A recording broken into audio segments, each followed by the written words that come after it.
Period చాలా చాలా వివరించాలి.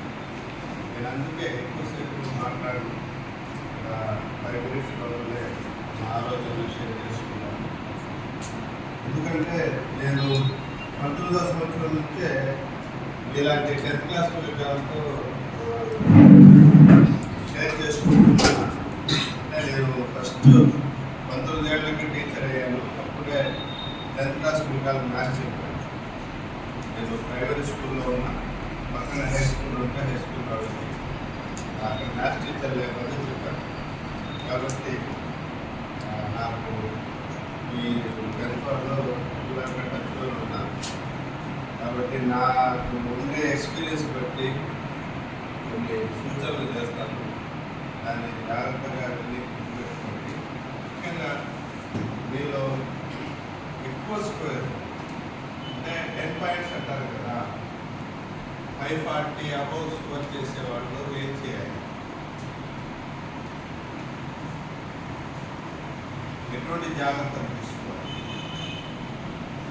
540 అబౌవ్ స్కోర్ చేసేవాళ్ళు తీసుకోవాల్సిన జాగ్రత్తలు ఏంటంటే, ముఖ్యంగా ప్రజెంటేషన్ నీట్గా ఉండాలి. నీట్గా పెన్సిల్తో ప్రాక్టీస్ చేసి జాగ్రత్తగా ఆన్సర్ చేయడం కూడా ముందు వెనక ముందు గందరగోళంగా చేయకూడదు. ఆటల్లో ఆన్సర్ చేయాలి, బాగా వచ్చినవి ఆన్సర్ చేయాలి. తప్పులకు అవకాశం ఉండేవి మొదటి పేజీలో రాయబాకు, బాగా తప్పు లేకుండా రాసేవి రాయండి. ఎటువంటి పరిస్థితుల్లో కూడా టెన్షన్ తెచ్చుకోబాకండి. మీకు గుర్తుంటావో అనేటువంటి అనుమానాలు తెచ్చుకోబాకండి. మీరు ఎంత రిలాక్స్గా ఉంటారో అంత బాగా రాయగలరు. తర్వాత ఈ 540 అబౌవ్ స్కోర్ చేసేవాళ్ళు ఇంకోటి ఏంటంటే అన్ని సబ్జెక్టులకు ప్రాముఖ్యత ఇవ్వాలి. కొందరు ఏంటంటే నాకు మ్యాథ్స్ అంటే ఇంట్రెస్ట్, ఎక్కువసేపు చదువుతాను, హిందీ అంటే ఇంట్రెస్ట్ లేదు, తక్కువసేపు చదువుతారంటే హిందీలో ఒక 40 మార్క్స్ తగ్గాయనుకోండి, ఒక్కసారి స్కోర్ పడిపోతుంది. కాబట్టి అన్ని సబ్జెక్టులకు ఇంపార్టెన్స్ ఇవ్వాలి. అన్ని సబ్జెక్ట్స్ ఆ విధంగా ఈ స్కూల్లో ఎక్కువ మంది హైయెస్ట్ స్కోర్స్ తీసేదానికి మానసికంగా మీరు ఎటువంటి పరిస్థితుల్లో కూడా టెన్షన్ తెచ్చుకోకండి. ఎప్పుడైతే మీకు టెన్షన్ వస్తుందో జ్ఞాపక శక్తి తగ్గిపోతుంది, కాళ్ళు చేతులు అడుగుతాయి, షివరింగ్ వస్తుంది. షివరింగ్ వచ్చిందంటే మీరు మొత్తం నేర్చుకుని ఉన్న ఈ ఒక్క అక్షరం కూడా సరిగా క్వాలిటీగా రైడ్ చేయలేదు. కాబట్టి ఎటువంటి పరిస్థితుల్లో కూడా మీరు మనసు దగ్గరికి టెన్షన్ అనేది తెచ్చుకోవాలి. మిగతా ఆవరేజ్గా ఉండే పిల్లకాయలు మనకు గ్యారెంటీగా పాస్ కావాలి అంటే మీరు మీ ఏ సబ్జెక్ట్ టీచరు ఆ సబ్జెక్ట్లో కనీసం ఇవి చదవండి, మీకు 50% మార్కులు వస్తాయి, 60% మార్కులు వస్తాయి టీచర్స్ చెప్తారు. అవే క్షుణ్ణంగా ఒక నోట్స్లో నోట్ చేసుకొని దాన్ని నెంబర్ ఆఫ్ టైమ్స్ దాంట్లో ఉండే ఇంపార్టెంట్ పాయింట్స్ అన్ని సపరేట్ టైమ్స్ బాగా రాసేసుకుని దాన్ని నెంబర్ ఆఫ్ టైమ్స్ రివిజన్ చేస్తూ ఉండండి. అప్పుడు గ్యారెంటీగా అందరూ పాస్ అవుతారు. చాలా ఈజీ.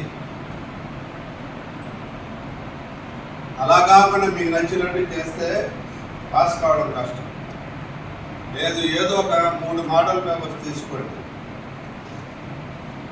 దాన్ని బాగా నేర్చేసుకోండి. ఫెయిల్ అవుతామన్న వాళ్ళు కనీసం 3 మోడల్ పేపర్స్ తీసుకోండి. అది యూట్యూబ్ ఫాలోయింగ్ వల్ల కావచ్చు, ఇంకోటి కావచ్చు, లేదు మీ టీచర్స్ చెప్పింది కావచ్చు. ఏదైనా 3 మోడల్ పేపర్ తీసుకుని చుట్టూ నేర్చుకోండి, ఏం డౌట్స్ లేకుండా.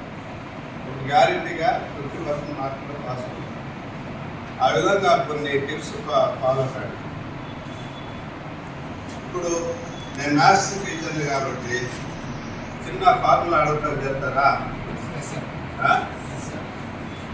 Secant 45 degrees into cos 45 degrees. Secant 45 degrees into cos 45 degrees.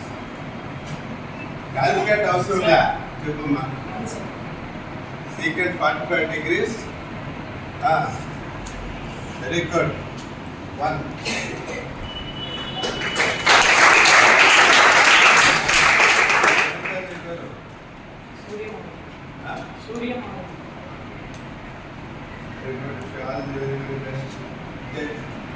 చిన్న సందేశం 2 మనం గ్యారెంటీ పాస్ కావడానికి ఆ టిప్స్ చాలు. మంచి స్కోర్కి ఏంటంటే ఇంపార్టెంట్ అనేది కాదు, మొత్తం చదవాలి. 90% వరకు చదవడం లేదు. 90% అవతల స్కోర్ చేయాలంటే మాత్రం ఏది డౌట్ ఉండదు. కళ్ళు మూసుకుని ఆలోచిస్తే ఏ యూనిట్ అయినా నాకు ఏం వచ్చింది ఏం రాలేదనేది ఖచ్చితంగా మైండ్లో తిరుగుతూ ఉండాలి. ఆ తెలియని విషయాలు మీ టీచర్స్ని వెంటబడి అడిగి చెప్పించుకోవాలి. మీకు ఏదైతే డౌట్ ఉంటుందో దాన్ని అడిగి చెప్పించుకోవాలి. మీకు మెరిట్ ఉండే ఫ్రెండ్స్తో డిస్కషన్ చేసి తెలుసుకోవాలి. అలా చేస్తే మంచి స్కోర్ వస్తుంది. మన గవర్నమెంట్ స్కూల్లో మంచి స్కోర్ రావాలని నా తపన.